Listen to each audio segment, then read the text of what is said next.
Baik, pagi hari ini kita akan bicara tentang berjaga-jaga menantikan kedatangan Tuhan.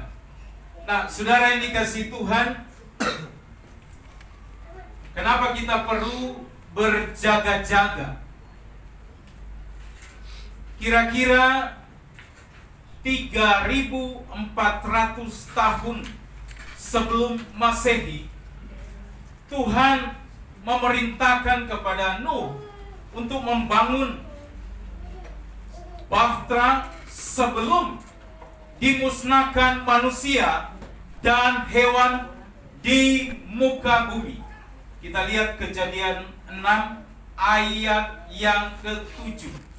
Ibu Made tolong bacakan.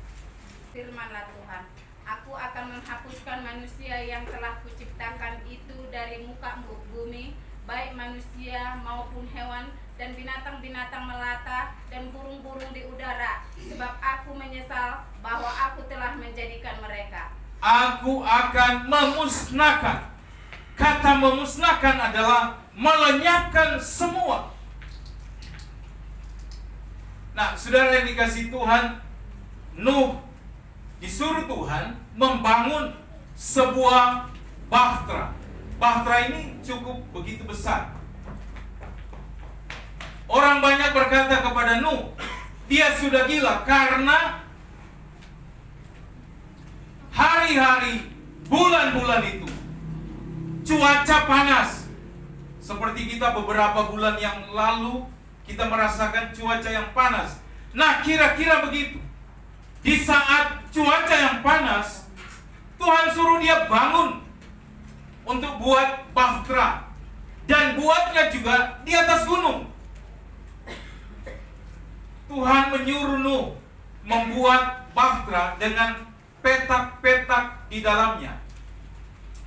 300 hasta panjangnya, 50 hasta lebarnya, dan tinggi 30 hasta.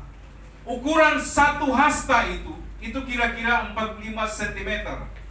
Jadi panjangnya kira-kira 135 meter. Seperti lapangan sepak bola. Berarti memang panjang sekali. Lebarnya adalah 22,5 meter. Dan tinggi bahtera itu adalah 13,5 meter. Berjaga-jaga di sini menantikan kedatangan Tuhan. Kita tidak tahu kapan hari dan waktunya Tuhan Yesus akan datang menjemput orang-orang percaya. Tapi kita hanya tahu tanda-tanda zaman. Matius 24 ayat 42. Pak Yosafat bacakan. Karena itu berjaga-jagalah, sebab kamu tidak tahu pada hari mana Tuhanmu datang. Karena itu berjaga-jagalah. Kita tidak tahu hari kedatangan Tuhan, kita nggak tahu. Tapi tanda-tanda zaman harus kita mengerti bahwa kedatangan Tuhan sudah semakin dekat. Kita harus berjaga-jaga. Apa yang kita tangkap ketika Tuhan berkata demikian? Apakah kita berjaga-jaga di muka rumah kita menantikan Yesus datang? Apakah seperti begitu? Tentu tidak. Berjaga-jaga seperti apa yang firman Tuhan mau supaya kita lakukan? Ada 4 hal. Firman Tuhan mengajarkan kepada kita mengenai berjaga-jaga dan menanti-nantikan kedatangan Tuhan yang kedua kali. Yang pertama, kita harus berjaga-jaga. Jangan sampai tertidur. 1 Tesalonika 5 ayat 4 sampai yang ke-6. Ibu Yani bacakan. Inilah firman Tuhan, sebab itu baiklah jangan kita tidur seperti orang-orang lain. Sebaiknya Jangan kita tidur. Terus seperti orang lain, tetapi berjaga-jaga dan sadar. tetapi berjaga-jaga dan sadar. Berarti menanti kedatangan Tuhan, kita mesti berjaga-jaga. Jangan sampai tertidur. Alkitab katakan apa tentang tertidur? Arti pertama dari berjaga-jaga adalah jangan tidur. Kenapa? Karena kita tidak tahu hidup dalam dunia ini yang penuh dengan kegelapan. Kita yang menantikan Tuhan, kita harus terus menanti firman Tuhan. Kita harus taat pada firman Tuhan agar kita jangan berbuat dosa. Harus berjaga-jaga, karena ini perintah daripada Tuhan. Saudara, ada satu peristiwa di Alkitab ketika Paulus sedang memberitakan firman Tuhan begitu lama sekali. Dan ada seorang yang sedang mendengar firman Tuhan, namanya Eutikus namanya. Pada saat firman Tuhan diberitakan, maka dia tidur. Tapi pada waktu dia tertidur, maka itulah dia jatuh dari lantai 2, dia jatuh ke bawah. Dan apa gambaran bagi kita? Waktu firman Tuhan diberitakan pada kita, ada banyak orang dia cuek, dia tidur, tapi dia tidak sadar dia sedang mati di dalam rohaninya. Terus kelihatannya simple, sederhana, tapi coba kita introspeksi.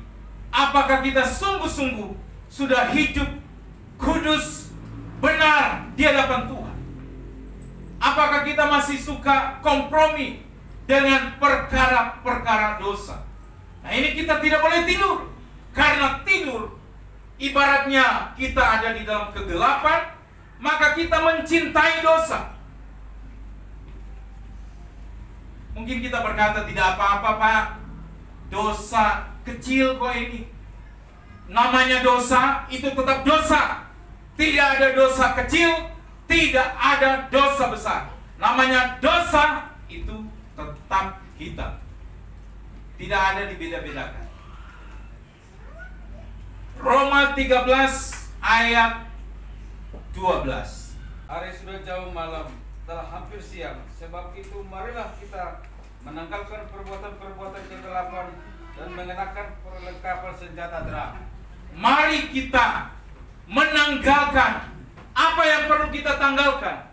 Perbuatan-perbuatan gelap, perbuatan-perbuatan yang tidak menyenangkan hati Tuhan. Tapi marilah kita pakai senjata terang, senjata yang dapat dilihat orang. Karena hari ini sudah mulai ada di dalam kegelapan. Matius 25 ayat 10 sampai 13. Berjaga-jaga dalam konteks yang kedua adalah kita harus bersungguh-sungguh mempersiapkan hidup kita. Bacakan Ibu Lamindo. Yang kedua adalah bersungguh-sungguh mempersiapkan hidup kita. Akan tetapi waktu mereka sedang pergi untuk membelinya, datanglah mempelai itu, dan mereka yang telah siap sedia masuk bersama-sama dengan dia ke ruang perjamuan kawin. Lalu pintu ditutup. Kemudian datang juga gadis-gadis yang lain itu dan berkata, Tuhan, Tuhan, bukakanlah kami pintu. Tetapi ia menjawab, aku berkata kepadamu sesungguhnya, aku tidak mengenal kamu. Karena itu berjaga-jagalah, sebab kamu tidak tahu akan hari maupun akan saatnya. Amin. Ini bicara tentang 5 gadis yang bijaksana, 5 gadis yang bodoh. 5 gadis yang bijaksana, dia mempersiapkan minyak supaya ketika tuannya datang, maka mereka tetap punya minyak untuk menyala.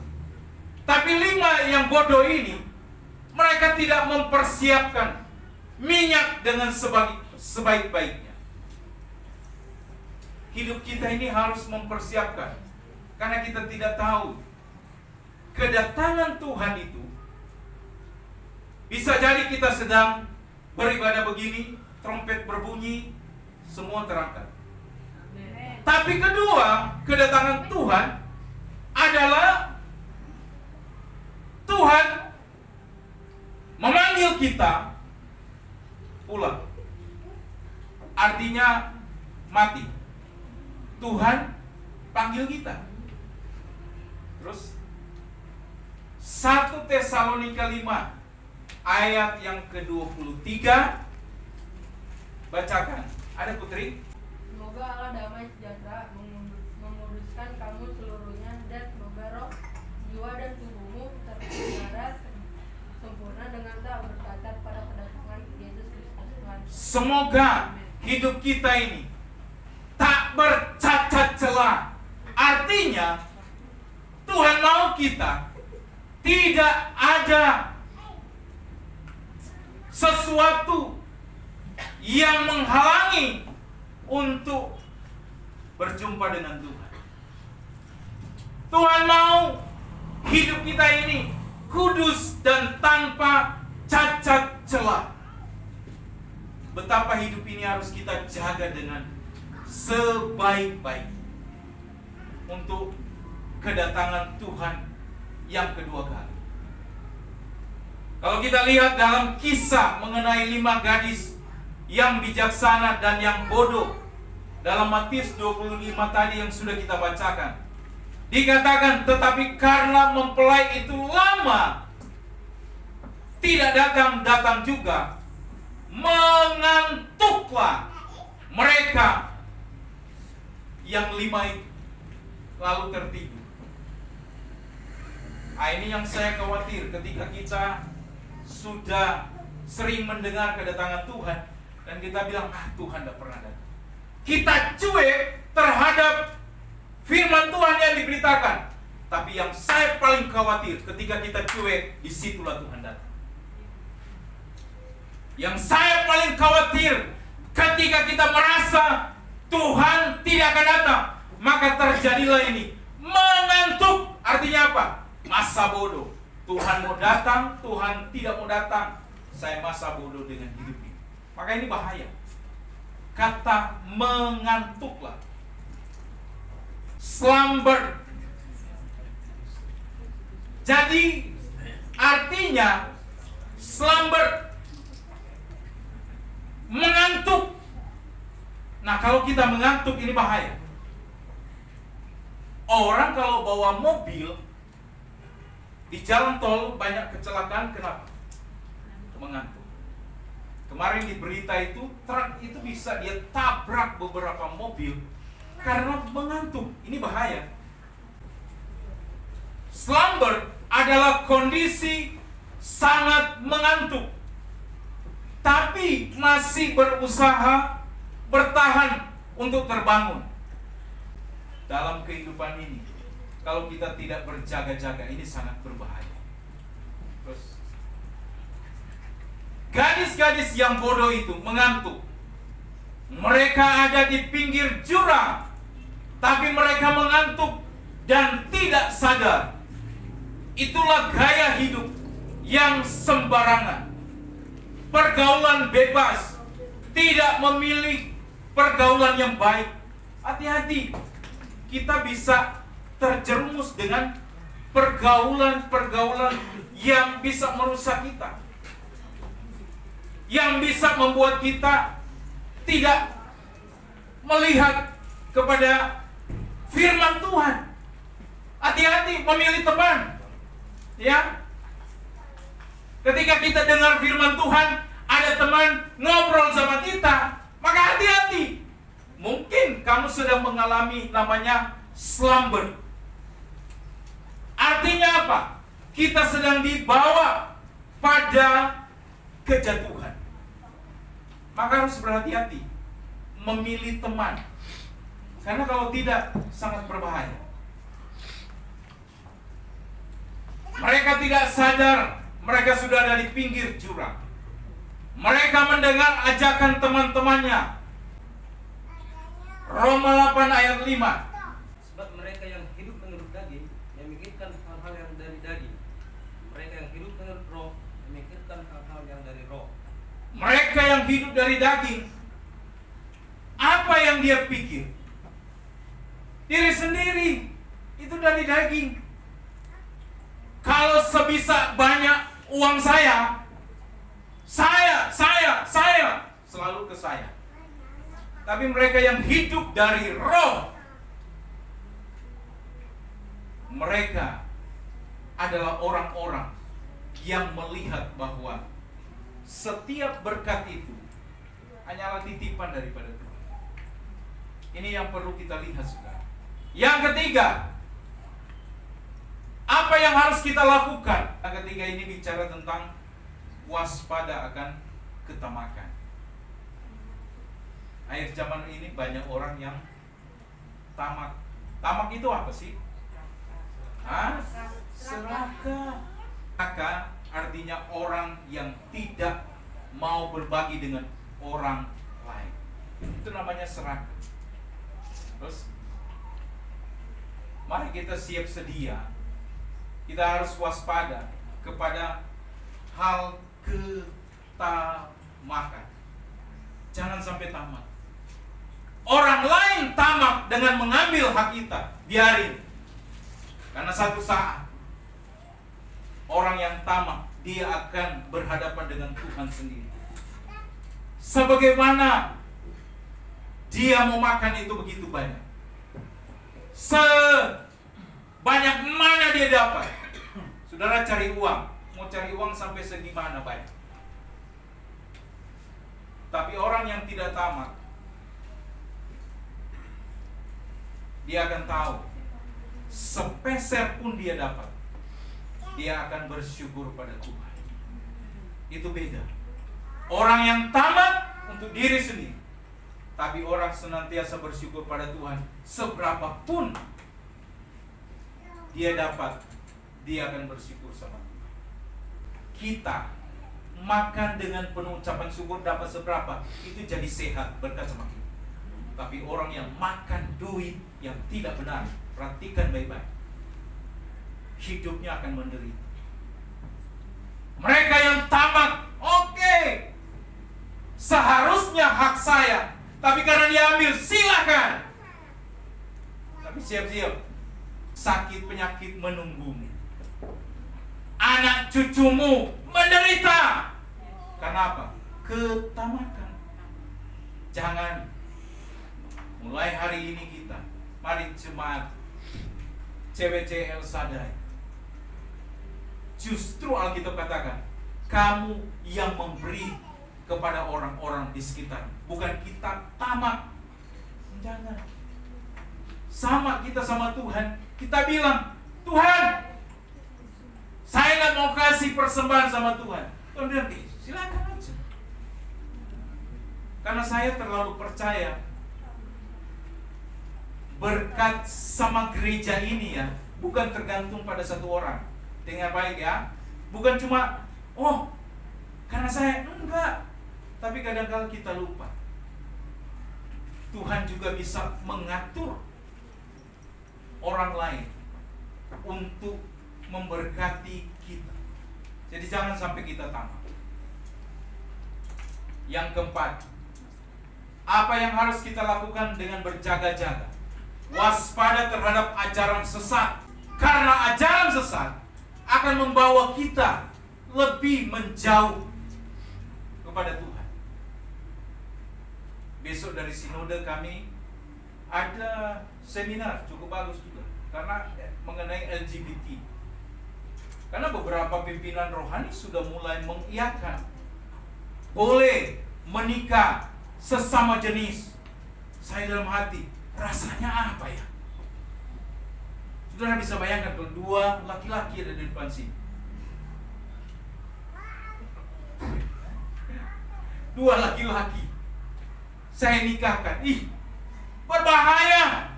Tapi lihat ajaran-ajaran yang tidak sehat, orang sudah mulai melegalkan. Maka kita harus hati, kita harus waspada. Mari kita lihat satu film ini.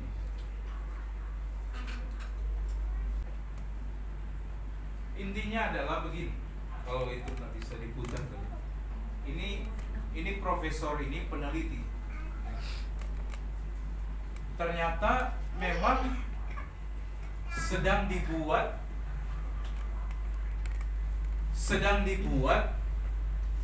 nyamuk. Saya lupa lagi nyamuk itu namanya apa gitu. Ternyata nyamuk itu dikembangkan oleh Bill Gates. Dan ternyata Indonesia itu sudah kerjasama MOU tanda tangan Menteri Kesehatan dengan Bill Gates punya perusahaan. Nah, ini salah satu profesor ini, dia cukup marah kenapa Menteri Kesehatan kita berani sekali tanda tangan. Karena nyamuk itu akan menggigit kita, dan paling bahaya adalah kita akan kena namanya cikungunya, kaki gajah itu. Terus anak-anak kita akan menjadi anak-anak yang stunting, pertumbuhannya tidak normal. Wah, sangat berbahaya sekali. Saya dikasih video ini, saya bilang waduh. Dan menurut profesor ini, kalau tanggal 1 Desember itu tidak dicabut tanda tangan itu, menarik Singapura tadinya sudah tanda tangan, tapi akhirnya Perdana Menteri Singapura dia cabut lagi. Nah, ternyata ini sudah masuk di Indonesia. Di Jawa Barat saya kurang tahu persis di mana. Nyamuk ini sudah dilepas, nyamuk ini. Maka saudara, apa yang terjadi pada waktu kita waktu zaman Covid? Sebetulnya Covid itu sedang terjadi perdebatan. Apakah ini suatu sistem yang sedang berjalan begitu cepat sehingga kita divaksin? Ini juga kan begitu. Ternyata kalau kita tidak ikut, maka kita bisa dipenjara. Jadi Ibu Siti Fadila ini juga, dia tidak setuju dengan penandatanganan Indonesia. Mereka akan melepas nyamuk itu juga kok cuma nyamuk ya Pak? Itu nyamuk itu sudah mereka rancang loh saudara. Dan mereka akan rencana melepas itu di Bali. Tapi saudara bisa bayangkan kalau di Bali itu dilepas, di Jawa Barat itu dilepas, maka akan terjadi banyak orang mengalami sakit yang aneh-aneh. Itu dari apa? Dari nyamuk. Terus mengatasi itu apa Pak? Otomatis berduyun-duyun seperti Covid terjadi, orang akan masuk rumah sakit. Terus penangkalnya apa Pak? Nah, itu dia. Akan keluar lagi vaksin. Mau sembuh, vaksin. Nggak divaksin, mati. Lewat. Tapi ketika kita divaksin begitu, maka kita terkontrol dengan sistem yang telah dibuat. Maka berjaga-jagalah saudara. Saya minta Tuhan, tolong Tuhan. Biar waktu Tuhan lah cepat. Tuhan datang. Tuhan angkat kita. Jadi saudara, berjaga-jagalah. Semua yang sedang terjadi hari-hari ini, berjaga-jagalah. Karena kedatangan Tuhan sudah semakin dekat. Kedatangan Tuhan dalam dunia ini sudah semakin dekat. Saudara melihat lagi situasi yang sedang terjadi, bukan hanya di Israel, lihat aja di Indonesia. Aduh, situasi politik yang tidak menentu. Mari kita percaya bahwa kedatangan Tuhan sudah semakin dekat bagi saya dan saudara. Amin firman Tuhan.